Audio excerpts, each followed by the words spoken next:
aha reka twakire inshuti zacu ku gihe cy'ubuntu TV. Nitwa Nkuranga François, ndi umwana w'Imana.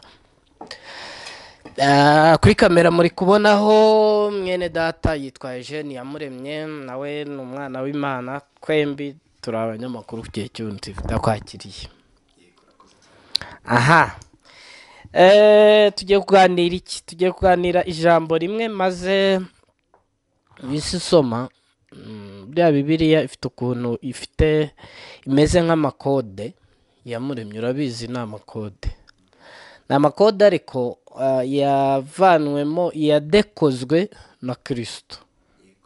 Uvuga ngo umuntu wese utumva Kristo nta nubwo yumva Bibiliya. Ariko nanone Bibiliya ikaba ariyo umuntu ashobora koroherwa kumva Kristo ayisomye. Ariko burya n'ibyaremwe byose ibi bisanzwe bishobora kwigisha umuntu ubumana bwa Kristo. Umuntu ashobora kwiga Imana mu buryo ubwo ari bwo bwose kandi akabimenya. Ariko byoroha gusobanukirwa Kristo usomye Bibiliya, ko iyo usomye Bibiliya usanga yose ivuga Kristo. Rero umuntu wese utumva Kristo, utumva Kristo nta nubwo yumva Bibiliya. Yego, ngiye gusomana igice cya mbere cy'Ibyakozwe n'Intumwa, wenda nsoma umurongo umwe wa 9. Wumva ukuntu uvuga. Iyo wumvise wumva mu by'ukuri ari nk'aho ari geography kuma abantu bize murabyumva, uhita wumva ari geography. Haravuga ngo amaze kuvuga atyo azamurwa, bakimureba igicu kiramubakingiriza.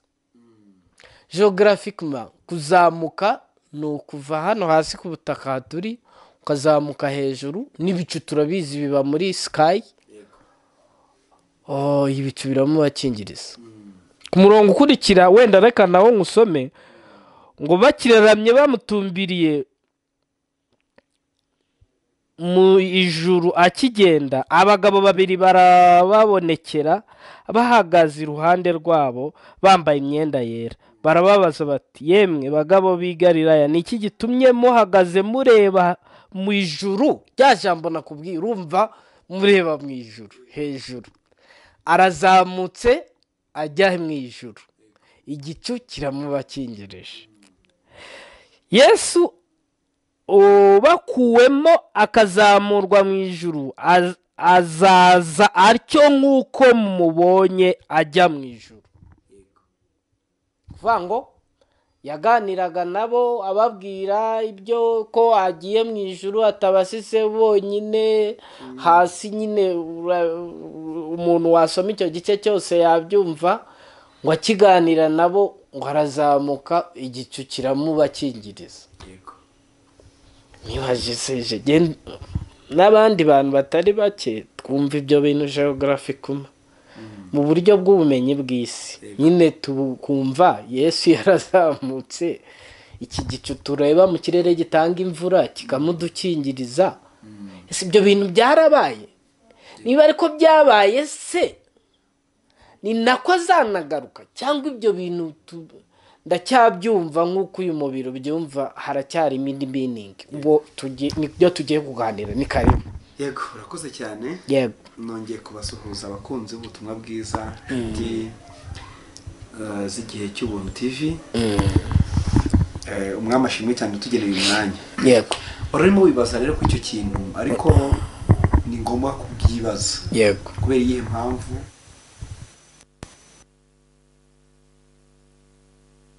yego, Ibijyanye n'ubutumwa bwiza mu by'ukuri harimo ubwira butangaje. yego, Harimo ubwira butangaje ku buryo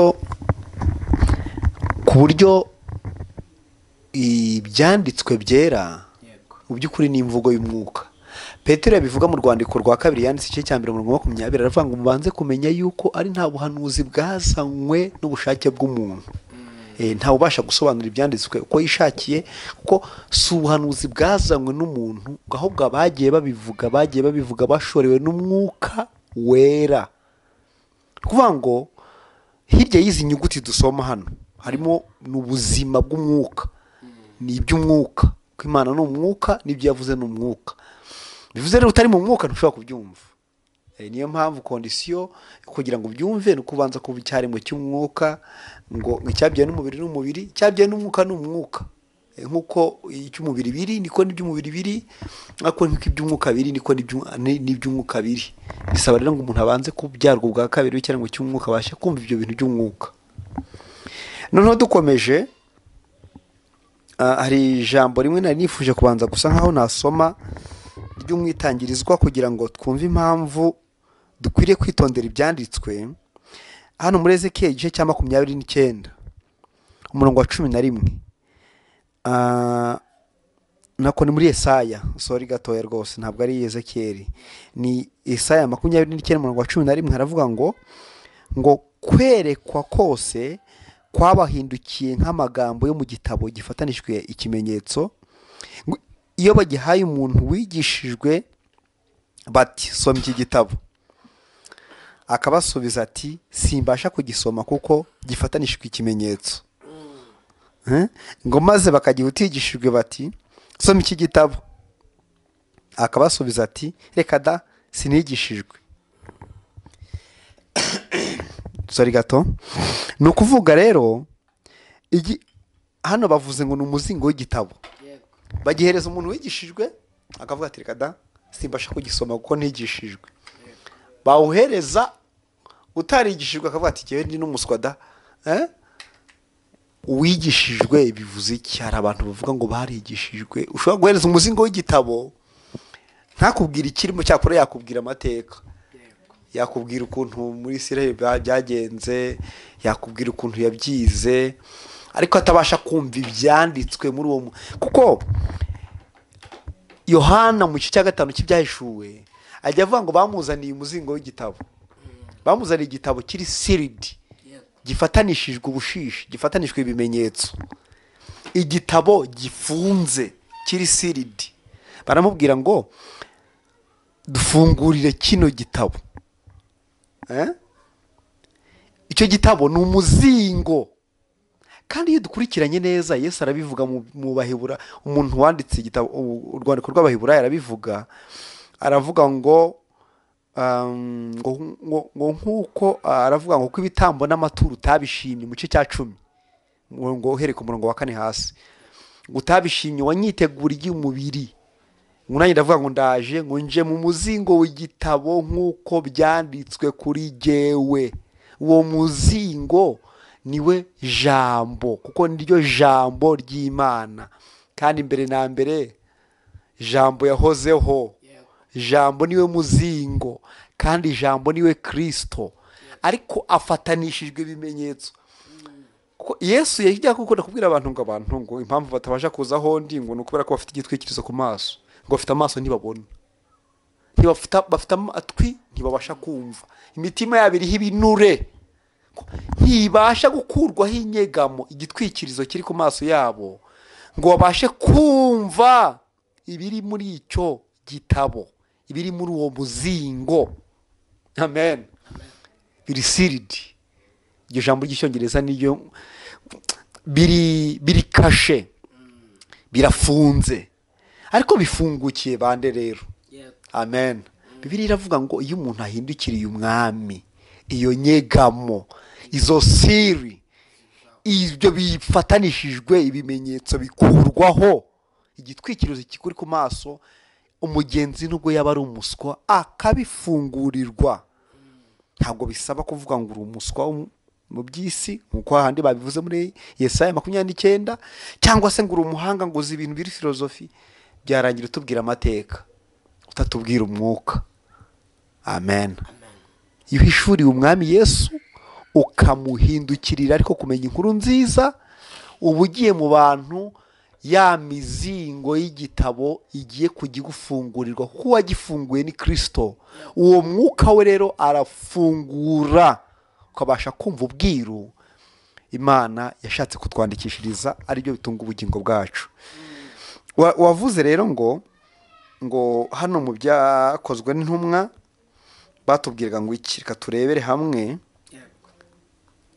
Ongere mpasome nk'uko wari wahasomye Ibyakozwe n'intumwa igice cyaho cya mbere umurongo waho wa 9. Havuze ngo nishaka reka mbereke hejuru ku murongo wa 8 niwo abantu basanzwe bazi. Aravuga ngo icyakora muzahabwa imbaraga Umwuka Wera nabamanukira, kandi muzaba abagabo bo kumpamya i Yerusalemu n'i Yudaya yose n'i Samariya no kugeza ku mpera y'isi. Ndiranja nkoresha n'andi matradiction yandi kugira ngo hari tubashe kumva. Hano mu Cyongereza hepfo aravuga ngo but ye shall receive power after that the Holy Ghost cyangwa Holy Spirit is come upon you, and ye shall be witnesses. Niho naringambiriye. You shall be witnesses unto me both in Jerusalem and in all Judea and Samaria and unto the uttermost part of the earth. No kuvuga hano baravuze ngo you shall be my witnesses. Hano mu Kinyarwanda bavuze muzabagabo. Abagabo barimo bavuga ntabwo ari abagabo nka gutya tuvuga mu gitsina gore gitsina gabo. Oya, ni abagabo nk'abahamya. Mu rukiko murabizi ko bajya bakenera abantu bitwa abahamya. Abagabo ni abantu baza kuvuga ko ibintu byagenze. Ese uri umugabo wo guhamya ko ibyo runaka avuga wari ubihagazeho? Nk'umugabo ugahaguruka ukavuga ngo jewe naramubonye yari yambaye ijipo itukura cyangwa ishati y'ikarokaro. Ntabwo umugabo rero ntagavuga ibintu byinshi, avuga ibyo yabonye, ahamya nk'uko biri mu mutima we. Umugabo nuvuga ubuhamya bw'ibyo yabonye. Ubwo muraze mu byumve iyo Umwuka Wera yaje uko bitugendekera, ibintu bisigara bitakiri inkuru ukabivuga nk'uwari uhari. Ko umugabo ntavuga amateka, ntavuga ngo nabwiwe ntavuga ngo nabwiwe na Paul, ntavuga ngo nabwiwe no. Ibyo ubivuga nk'uwari ubihagazeho. Umwuka Wera arabifata, iby'inkuru zabereye i Golgotha, iby'inkuru zo muri Isiraheli, iby'inkuru za Yesu, ibyo bintu ukabivuga nk'uko Paul ajya abwira Abagalatiya ngo ariko mweretswe Yesu Kristo nk'ubambwe ku musaraba. Kuhishurirwa mweretswe, mwagize hishurirwa uwo Yesu wabambwe, abambwa mu buzima bwanyu ku buryo musigaye mufite ubuhamya buvuga ngo nabambanywe na Kristo, mpambanwa nawe, si jyewe ukiriho, ni Kristo usigaye uriho muri jyewe. Vous serez mes témoins, you shall be my witnesses. Muzaba abagabo bo kumpamya. Umwuka Wera nabamanukira. Hari ijambo rindi nkunda ari muri Yohana igice cya 15:26 avuga ngo Umwuka Wera naza uwo nzawuhereza ava kuri Data,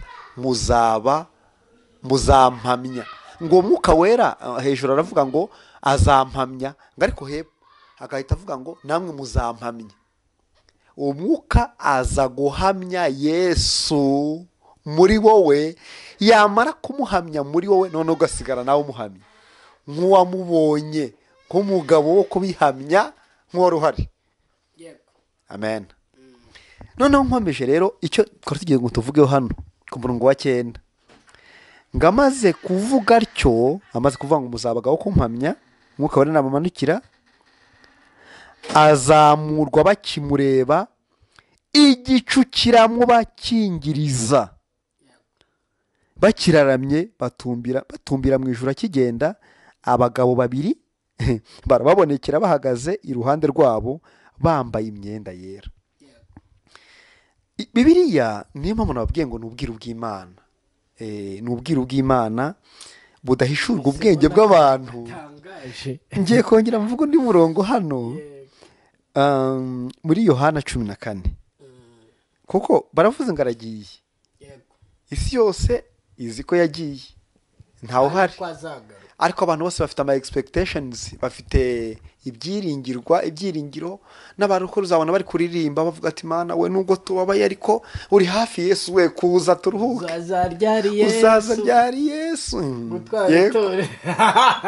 Kumutekereza nk'umuhungu wa Mariya w'umubiri nyine waje hano mu isi agakora ibitangaza, ariko isi ifite akaga kubera kadahari.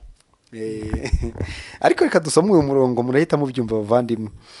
Ni Yohana 14 umurongo wa 19. Ayi ni amagambo yivugira we, aravuga ngo hasigaye umwanya muto ab'isi ntibabe bakimbona, ariko mwebweho muzambona kuko ndiho namwe muzabaho. Amen. Ngo ye a little while and the world saith me no more, but ye see me because I live, ye shall live also. Ndiho kandi nzakomeza kubaho. Nihe hari? Ego. Nihe hari? Ni ukuvuga hari abavuze ngo Yesu yarazamutse, ngo ariko ngazamutse ngo igicu kiramubakingiriza abamurebaga. Kiramubakingiriza. Noneho niba cyaramubakingirije rero turabaza ngo ubwo ari hejuru y'ibicu, ari mu bicu, yarazamutse. Ese yemwe abantu bajya mu ndege, ndabizi ko murakurikiye kino kiganiro, mujya muzamuka hejuru y'ibicu muramubona? Yego. Niyo mpamvu rero harimo ubwira bwo kumenya. Abastronaute bazatubwire niba bajya.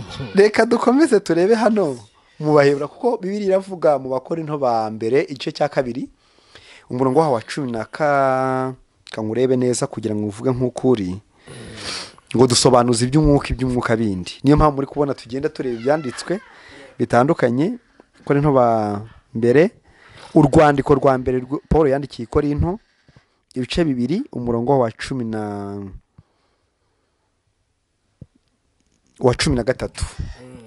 ngo ariko ibyo tuvuga ariko ntitubivugisha amagambo akomoka mu bwenge bw'abantu, ahubwo tubivugisha akomoka ku mwuka, dusobanuza iby'umwuka bindi.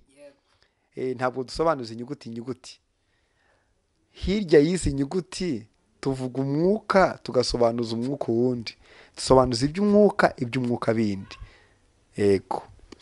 Noneho rero ubwo tugiye kujya kureba hariya bavuze ngo igicu kiramubakingiriza. Icyo gicu ni igiki? Bibiliya tureba hano muri univers. Bibiliya igitubwira ngo ibiboneka byaremwe n'ibitaboneka. Ibi tubonesha amaso yacu, hari ibitaboneka byabyo. Amen. Na Yesu ijambo yahishuriye Paul yandikira abikorosayi igice cya 1 umurongo wa 16 aravuga ngo muri we ngo niho byose byaremewe, ibiboneka n'ibitaboneka. Ibiboneka n'ibitaboneka. Paul yakongera kubivuga mu Bakorinto ba 2 igice cya 4 umurongo wa 18 akavuga ngo twebwe ntitureba kubiboneka. Kwiboneka n'iby'igihe gito, ibitaboneka n'iby'iteka ryose. Turimo tujya kureba, tuzi iby'ibicu, tuzi kuzamuka nko kubyumva, tuzi ijuru nka hariya hejuru y'amajuru. Ariko se ijuru ni hehe? Hazamuka ni hehe? Ntabwo ari hariya hejuru bavandimwe. Tugiye mu buryo bwa geography, mu bwenge busanzwe tukabyiga, wasanga hari uzamutse hari ahandi wahinguka. Isi ni ya gatatu. Twumva hari indi mibumbi. Urumva rero harimo ubwira butangaje dukwiriye kuba tumenya, tukamenya ibyo bitagaragara by'ibigaragara ni ibiki. Gature mu Baheburayo igice cya 12 umurongo wa dore ku murongo wa mbere. Tujye kujya kureba bya bicu icyo bivuze, kuko Bibiliya ntiba yarabigize ubwiru. Haravuga, reka dukoresha ino version ya Bibiliya yera. Haravuga ngo nuko natwe ubwo tugoswe n'igicucu. Ariko mu zindi Bibiliya handitse igicu. Ntabwo ari igicucu. Turahasoma nta kibazo. Nuko natwe ubwo tugoswe n'igicucu cy'abahamya bangana batyo, twiyambura ibituremerera byose n'icyaha kibasha kutwizingira vuba, dusiganirwa aho dutegekwa twihanganye. Hano mu Cyongereza baravuga ngo wherefore seeing we also are compassed about with so great a cloud of witnesses. Cloud mu Kinyarwanda. Cloud ni ibicu, igicu. Noneho turebe no umva ni igicu cy'abahamya benshi. cloud of witnesses. Reka dukoresha indi version nka version y'ijambo ry'Imana na version ntagatifu kugira ngo tubashe kumva umwimerere w'ibi ngibi kugira ngo tubivugeho twamaze kubyumvikanaho.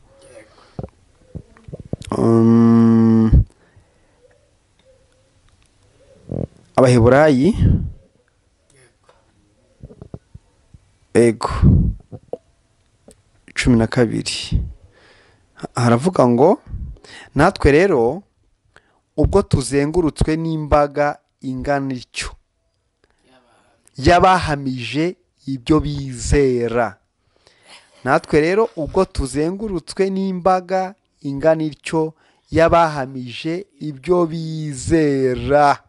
Aho niho nari ngambiriye cyane, igicu cyabahamije ibyo bizera. Ibyo bintu se bishatse kuvuga iki? Igicu cyabahamije ibyo bizera. Igicu nabahamya. Urashaka kuvuga ko na Yesu igicu cyamukingirije barabahamya? Yego. No kuvuga hari naho Bibiliya igitubwira ngo aza ari mu bicu agahagarara ku bicu. Ahagarare ku bicu. Yego. No kuvuga ni nyine bisaba ngo tubikurikirane kugira ngo tubyiteho, namwe dukore ubushakashatsi dukomeze twungurane nk'uko ijambo ry'Imana ridufungukiye twese kugira ngo turusheho kungurana abavandimwe mukurikirana igihe cy'ubuntu TV. No kuvuga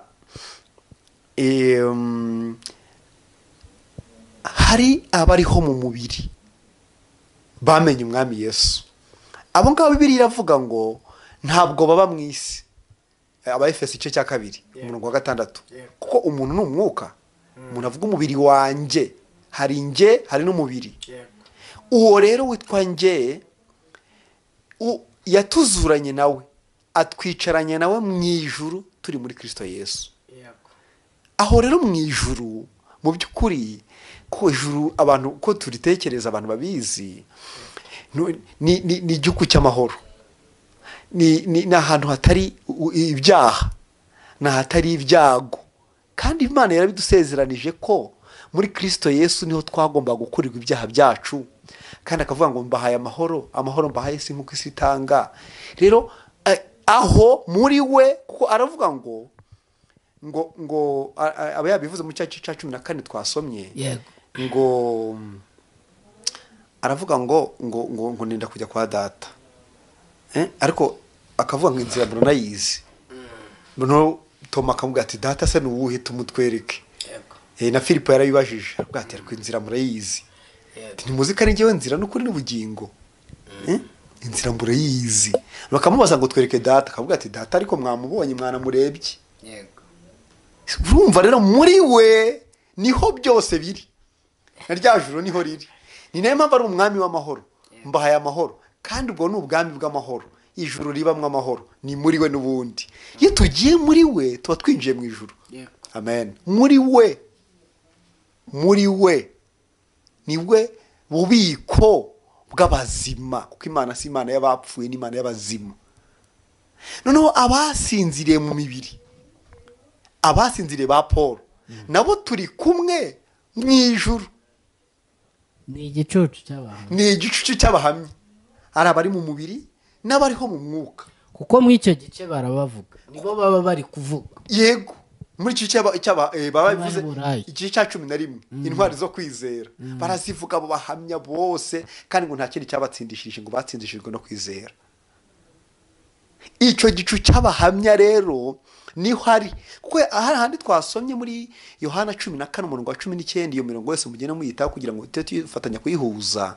Aravuga ngo hasigaye umwanya mutabisi, aba bandi bareba ibintu bakurikije amaso agaragara y'umubiri niyo bakimbona, ariko mwe muzambona, kuko ahari ni mu bicu, ari mu bahamya be ni hari. Uvutse ubwa kabiri wese aba yinjiye muri we. Amen. Muri icyo gicu rero ushaka kumubona umubonera mu gicu.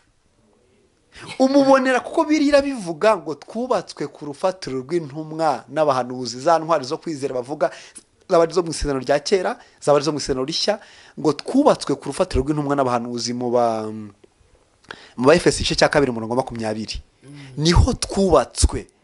Iyo rero unyuze mu byo bahamije nawe wubakwa nk'ibuye rizima, ukaba winjiye hagati muri bo, ukaba winjiye muri bo, ukaba umwe mu gicu, ubaye umwe mu gicu, uba nawe winjiye muri ibyo bicu, kandi muri wowe abantu bashobora kunyuramo nanone bakamubona kuko ari mu bicu.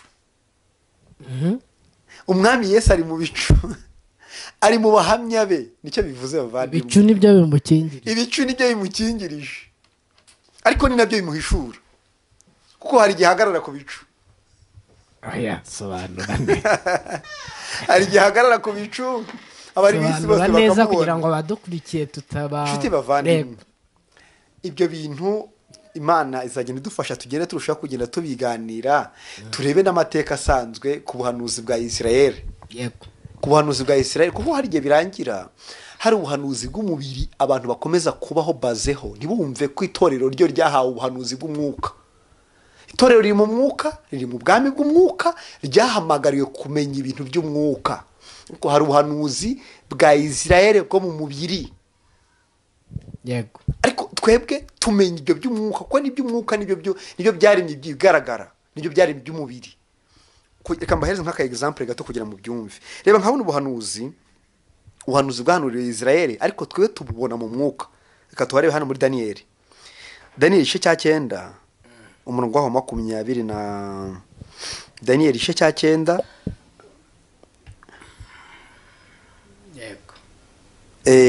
Daniel igice cya 9 umurongo wa 24 mbere ko ku murongo wa 24, ngo ibyumweru 70 bitekeye ubwoko bwawe n'umurwa wera, kugira ngo ibicumuro bicibwe n'ibyaha bishire, no gukiranirwa gutangirwa impongano, hase gukiranuka kwiteka, ibyerekanwe n'ibyahanuwe bifatanishwe ikimenyetso, ahera cyane hasigwa amavuta. Ibyo byumweru 70 byatanzwe kugira ngo bigende gute? Ariko Imana yabibwiye Daniel kumubwira ngo bitekeye ubwoko bwawe. Ubwoko bwawe Israel, urabona Jerusalem ubwoko bwe bari hano n'ubuhanuzi bahawe cyagihe bari mu bunyage, bari mu bunyage i Babuloni. Yuda yaranyazwe, ubwoko abayuda. None ngo n'ibyumweru 70 bitekewe ubwoko bwawe n'umurwa wera, kugira ngo ibicumuro bicibwe n'ibyaha bishire, no gukiranirwa gutangirwa impongano, haze gukiranuka kwiteka, ibyerekanwe n'ibyahanuwe bifatanishwe ikimenyetso, ahera cyane hasigwa amavuta. Ngo nukubimenye ubyitegereze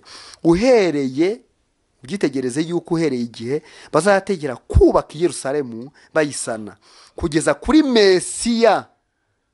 Mwibuke ko ibi bintu byari imbere yuko Yesu aza mu buryo buri fizike, mu buryo bw'umubiri, ariko mu buryo bw'umwuka biravuga ngo uko yari ari, ngo ni umusirikari niko azahora iteka ryose. Igihe yababwiraga ngo abwira abafarisayo, ariko babwira iby'urusengero ko bagomba kurusenya n'ibiki byose, ariko akaza kubabwira akantu ko kuri Aburahamu. None batavuga ati ho tari wamara n'imyaka 50, wovuze ko Aburahamu hano ababwiye ngo Aburahamu yifuje kureba iby'umunsi wanjye aranezerwa. Ati abonye aranezerwa. Baramubwira ati ho tarambara n'imyaka 50, wowe uvuze ko umuzi gute? Arabwira ati mbere y'uko Aburahamu abaho ndiho. Ubundi iyo grammar mu Cyongereza ntibaho. Before Abraham was, I am. Ntago before Abraham was, mbere y'uko Abraham abaho ndiho. Ahubwo ngo kuvuga ngo I was, kubera ko he always ahora ari muri ndiho, uko yarari niko azahora. Rero hano barimo bivuga nk'amateka bavandimwe. Amateka rero bumva biri mu mubiri, ngo nukubimenye ubyitegereze yuko uhereye igihe bazategekera kubaka i Yerusalemu bayisana, kugeza kuri Mesiya umutware, hazabaho ibyumweru 7, maze habahe ibindi byumweru 62 bahubake, basubizeho imiharuro n'impavu, ndetse bizakorwa mu bihe biruhije. Aya ni amateka. Urabona mbere yuko Yesu aza, imyaka babaraga bahera hejuru bamanuka. Hano ntekereza ko hari mu myaka ya 605 igihe Israel yari mu bunyage. Ubaza iyo myaka yose biriya byumweru 69 batubwiye hano ni ibyumweru 7 hagakurikira 32 bikaba 69 muri bya byumweru 70. Tuzabivuga turi kuvuga ku mateka kuri ayo mateka tubivuga tubihuza ubwo buhanuzi tubwumve noneho tubashe gusobanukirwa mu mwuka icyo biba bivuze kuri twebwe. Kuko hepfo arakomeza akavuga ngo ibyo byumweru ko ari 62 nibishira Mesiya azakurwaho ngo kandi ntacyo azaba asigaranye. Urumva hari ibyumweru bitegetswe 70. Yego. 7 byarangiye. Yego. Hakurikira 32 bikorwa mu bihe biruhije. Ariko bikarangirana no gukurwaho kwa Mesiya kaza. Urumva bagatangira kubara 0 bagakomeza noneho bikarangira mu 33 bamukuyeho. Ubwo urumva hari ubuhanuzi bugiye gukomeza bukurikiraho. Yego. Ngo maze abantu b'umutware ibyo bimwe 62 nibishira Mesiya azakurwaho kandi ntacyo azaba asigaranye maze abantu b'umutware uzaza bazarimbure umurwa n'ubuturo bwera. Uwo tuzabivugaho nabo turimo tuvugaho ubundi buhanuzi buvugaho hano. Icyo nashatse kuvuga ni iki? Mesiya guhishurwa kwe hari icyo bivuze nyuma ye. Yego. Hari ubuhanuzi bifite icyo bishatse kuvuga. Yego. Twari turimo tuvuga noneho ngo igihe Yesu yarahishuwe mu mubiri byari bishatse kuvuga iki? Kuzamurwa bishatse kuvuga iki? Kuba ibicu bikamubakingiriza bishatse kuvuga iki? Rero twebwe turi itorero ry'umwami Yesu. Ntabwo twe tujye kureba ubuhanuzi nk'uko umubiri buvuga kuko twe twahawe kumva ibyo ngibyo abantu batumva batanabonesha amaso. Kuko Paul yabivuga mu rwandiko rwa mbere rw'Abakorinto igice cya 2:9 aravuga ngo ni ibintu ijisho ritigeze kubona, ibyo ugutwi kutigeze kumva, ibyo umutima w'umuntu utigeze kwibwira, ibyo amaso atigeze kubona. Ngibyo nibyo Imana yaduhishuriye ngo kandi yabiduhishurishije umwuka wayo ngo tubimenye. Nibyo bintu rero byo mu mwuka ntabwo twe tubisoma gutya nkuko bivuga, ahubwo tujya kumva tukareba ibyo byanditswe kuko ibyanditswe bisobanurwa n'ibyanditswe bindi. Niba tubwiye igicu tujya kureba igicu icyo bivuze.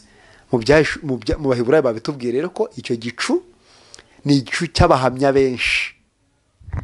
Handi yavuze ngo muzaba abagabo bo kumpamya. Yego. Muzaba abagabo bo kumpamya. Umenye Kristo wabambwe agahinduka umwigishwa we aba yinjiye muri abo bahamya, aba yinjiye muri cya gicu cy'abahamya benshi. Aba yabivuze ngo hasigaye umwanya matabisi ntiye bakimbona ariko mwe muzaya mumbona. Ari muri icyo gicu cy'abahamya benshi. Muzamenyeshwa n'iki? Muzamenyeshwa n'iki? N'umwuka wera. Umwuka wera yaje abo bahamya niho bahamya. Ubwo tuzanabivuga tureba abahamya mu gice cya 11 cy'ibyahisho bajya bavuga ngo abahamya 2 baza ngo bagakora mu gihe kiruhije cyane gikomeye. Abo bahamya amafuta bariho tuzabareba kugira ngo tubashe kunguranaho. Bavandimwe icyo twaturimo tugira ngo twunguraneho hano cyane ni iki? Ni ukumenya yuko Kristo ari mu itorero rye. Yego. Kandi iryo torero rye niryo bicu by'abahamya benshi. Hari abavuye muri mu mubiri ariko muri Yohana 12:25 baba bivuze ngo hahirwa abapfa bumva. Abo rero bose basinzire bumva. Natwe twapfiriye muri Kristo Yesu tubambanwa nawe tuzukana nawe turi mu ijuru mu buryo bw'umwuka natwe turiho twumva muri Kristo Yesu. Aho rero niho umwami wacu ari.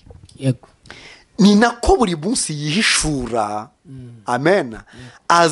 Azanana n'abasinziriye muri we muri nouveauté de vie mu buzima bushya. Mu bugingo bushya, ubwo bugingo bukwerekanwa muri iyi si y'umwijima. Yego. Murakoze cyane nicyo nashaka kugira ngo twungure abadukurikiye. Murakoze cyane.